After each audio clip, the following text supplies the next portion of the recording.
Bago tayo magpatuloy, huwag kalimutang mag-subscribe sa aking channel.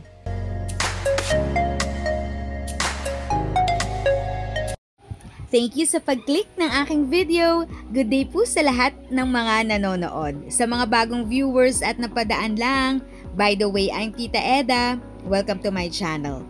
Ang channel na maghahatid sa iyo ng dagdag kaalaman tungkol sa government services, bagong mga balita at informative videos na galing sa legit na resources.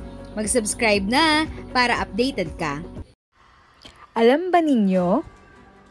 Hindi na kailangang umabot ng 100 years old para makatanggap ng cash gift mula sa gobyerno.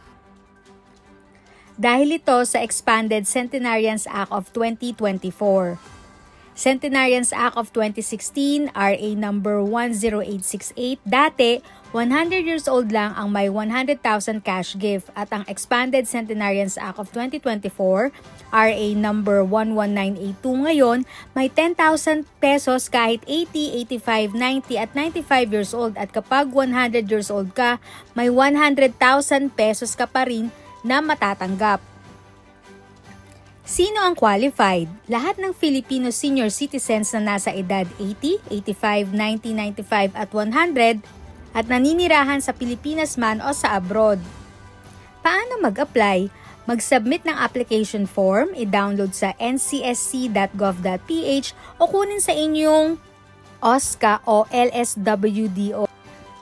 Next, ihanda ang mga dokumento, application form na may naka-attach na 2x2 ID picture, primary ID like yung birth certificate o national ID, full body picture.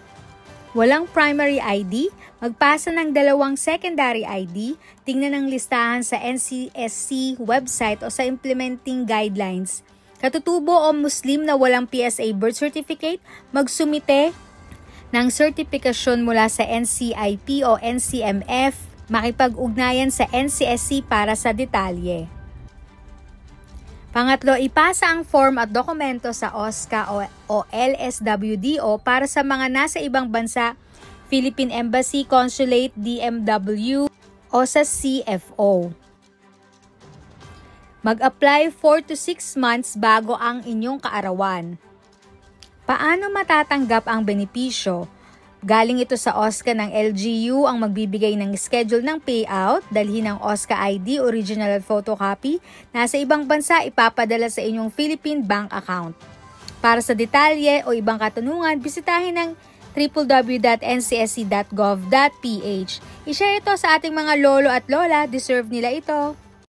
If sa tingin mo, natulungan ka ng video ko na ito, nakasave ka sa oras mo, you can click yung thanks button at any amount ay malaking help sa pag-grow ng channel ko. Yun lang po muna ang aking update. Sana ay nakatulong na dagdag kaalaman ang aking shinare today. Ang goal ng aking channel ay mag-create ng awareness. Kung ganitong mga topic ang gusto mo, panoorin mo ang mga videos ko na ito.